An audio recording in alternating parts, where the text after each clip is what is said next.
నమో శ్రీనివాసాయ నమః. నమో వెంకటేశాయ నమః. అందరికీ నమస్కారం అండి. ప్రతిరోజు రాశి ఫలితాలు తెలుసుకోవడానికి ఇంకా మన ఛానల్ సబ్స్క్రైబ్ చేసుకోకపోతే ప్లీజ్ సబ్స్క్రైబ్ చేసుకోండి. లైక్ చేసి మీ పూర్తి సపోర్ట్ మన శ్రీనివాస ఛానల్ కి ఇవ్వండి. ఈ వారం రాశి ఫలితాలలో గోచార్య రీత్యా వృషభ రాశి వారు ఎటువంటి శుభాశుభ ఫలితాలను పొందుతారో తెలుసుకోవడానికి ఈ మన వీడియోని ఎక్కడా స్కిప్ చేయకుండా చివరి వరకు చూడండి.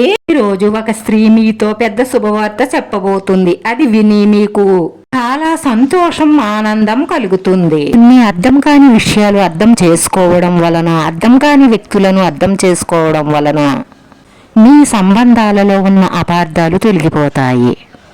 రేపటి రోజున మీ ఆరోగ్యం పట్ల శ్రద్ధ అవసరం. ఆదాయాన్ని పెంచుకునే మార్గం ప్రయత్నం చేయడం ద్వారా ఆకస్మిక ధనలాభం కనిపిస్తుంది.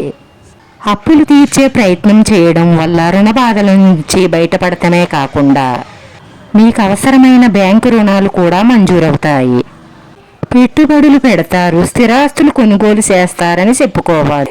ఈ రాశివారు విలువైన వస్తువులను, వాహనాలను కొనుగోలు చేసే అవకాశాలు, స్థిరాస్తులు కొనే అవకాశాలు ఎక్కువగా గోచరిస్తున్నాయి. రేపటి రోజున ఉద్యోగస్తులకు కార్యాలయంలో ఉండేటటువంటి సమస్యలన్నీ తొలగిపోతాయి. మీకు రావాల్సిన ప్రమోషన్లు కూడా వస్తాయి, ఇంప్రూవ్మెంట్లు కూడా వస్తాయి. మీకు రేపటి రోజున చాలా అద్భుతమైన రోజుగా మారుతుంది. ఎవరి మీద ఆధారపడకుండా మీ పనులు మీరే పూర్తి చేసుకుంటూ వెళుతూ ఉంటారు. మీ టాలెంట్ ఏమిటో బయట అందరికీ తెలిసేలా నిరూపించుకుంటారు. అలాగే నేను బాగా ఎదగాలి, బాగా సంపాదించాలి, నేను జీవితంలో మారాలి అన్న తపన మీకు బాగా పెరిగే అవకాశాలు గోచరిస్తున్నాయి. ఈ రాశి వారికి కుటుంబంలో సుఖ సంతోషాలుంటాయి. ఇంట్లో ఆగిపోయిన శుభకార్య ప్రయత్నాలు ఫలించే అవకాశాలు గోచరిస్తున్నాయి.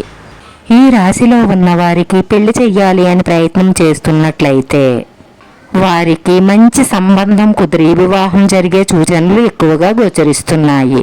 మీ దాంపత్య జీవితంలో ఉన్నటువంటి కలహాలన్నీ తొలగిపోయి మీరు మీ భాగస్వామితో శృంగారంలో సంతోషంగా గడుపుతారు. ఈ రాశి వారికి పరోపకార గుణం ఉంటుంది. ఎవరైనా ఆపదలో ఉంటే ఆదుకుంటారు. అలాగే వీరి మాటలతో అందరినీ ఆకట్టుకుంటారు, అందరినీ ప్రేమిస్తారు. అలాగే అందరూ మిమ్మల్ని ప్రేమించేలా చేసుకుంటారు. రేపటి రోజున స్త్రీలు విలువైన వస్తువులు కొనుగోలు చేయాలి అనుకుంటారు కాబట్టి ఆ ప్రయత్నాలన్నీ కూడా ఫలిస్తాయి. వ్యాపారస్తులకు మీకు ఉండేటటువంటి సమస్యలన్నీ తొలగిపోతాయి. మీరు ఆర్థిక ఇబ్బందుల నుండి బయటపడతారు. మీకు అవసరమైనటువంటి రుణాలు ఈ సమయంలో మంజూరవుతాయి. కొత్తగా వ్యాపార పెట్టుబడులు అనుకూలిస్తాయి. డబ్బులు బాగానే రొటేషన్ అవుతాయి. మొండి బకాయిలు కూడా వసూలవుతాయి. మీకున్నటువంటి సమస్యలన్నిటినీ కూడా మీ తెలివితేటలతో పరిష్కరించుకోగలుగుతారు. ఈ రాశి వారి అదృష్ట సంఖ్య 7. ఈ రాశి వారికి కలిసొచ్చే రంగు తెలుపు రంగు. వీడియో నచ్చితే లైక్ చేయండి. మీ లైక్ మాకు ఎంతో విలువైంది. మీరు లైక్ చేయడం వల్ల ఈ వీడియో కొంతమందికి చేరుతుంది. మన శ్రీనివాస ఛానల్ ఆదరించండి. అందరికీ ధన్యవాదాలండి. నమో వెంకటేశాయ నమః.